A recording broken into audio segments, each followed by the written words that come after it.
سورة فتح بعد الجمعة وقبل المائدة. زمانه نزول شپږم سنه هجري.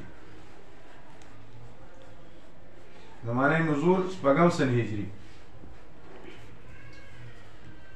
بعد الجمعة وقبل المائدة.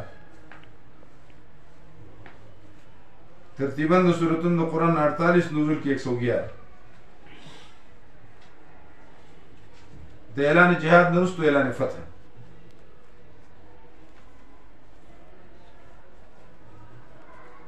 حساوله کې څلور بشارات دي برای نبی علیہ السلام. خلاصه حساوله کې څلور بشارات برای نبی علیہ السلام او دو برای مؤمنین، دو برای مؤمنین او زجر برای منافقین او اعلان فتح.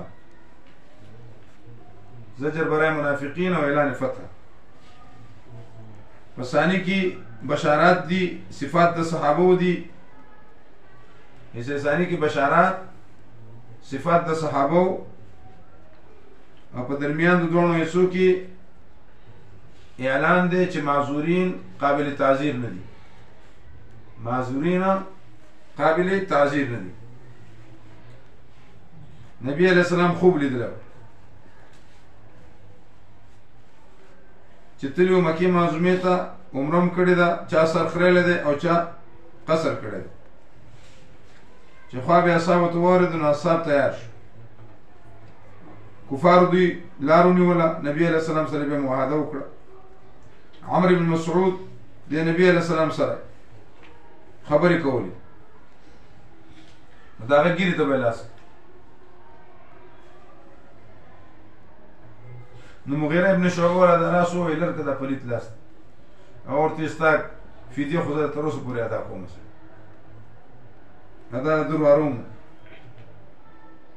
عمر صاحب دته وسړه دا مردار خلق دی د دوی نه کا پشان د سپی لکه دا مطلب چې سر ته واسه استاد وره ته نو څوک بدل نشي او کله به تر ما الله سپورت کولای شو بل جنگ له دوام ملاوي.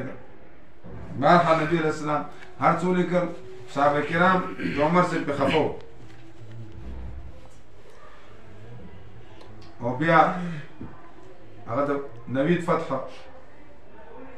د فتح نوید بیا سویل لګه د غزوی ابو جندل په پیړو کې نبی علیہ السلام تر ورسید.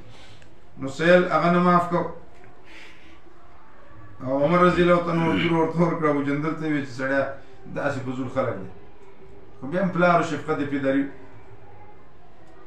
واپس کو د سټیر واقعیت پکې نور مراوه. اخر چې دې تنگ شو ځکه څوک چې مسلمانانو نو ابو نصیر خواله بسله رضی الله تعالی عنہ هغه دریاب په غاړه حاضر موحدین بهار هغه په کوم چې چاته والا کړو هغه ځوان کسان وشري. یو ته وی چې دغه دوه کسان نبی علیہ السلام نور لګلی دي ته یو کس ما سره لاړ شي چې لاړ حالت کې ولا کارو بیا واپس راغی. نو هغه دویم ته وی چې سړی ما سره ور دي ته ما سره لاړ شي هغه مړ درې باندې گزارونو کړو خو هغه زخمی شو مدینه ته راوته چې ویسته. ابو نصیر پوه چې ما ولا کوي وتخته سوراب رضی الله تعالی مبارک د دې کفار ډیر تنگ شو. نبی علیہ السلام ته خاطر ولګی دا معاهده د دې معاهده دا شخص چې دا مون پرېخ.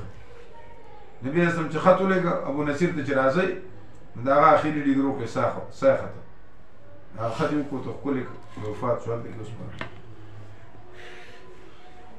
نو دا خلاصه د دې صورت.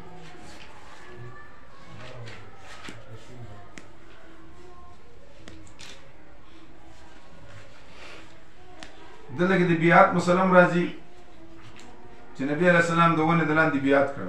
نو د بیعت علما دیوبند قایل دي څوک چې بیعت نه مني هغه لکه تصوف زمون په اهل سنت والجماعت کې شته خو بعض خلکو تصوف برباد کړي پای کې بدعات رسوماتي دا غي الزام به خلک په دیوبند لګي.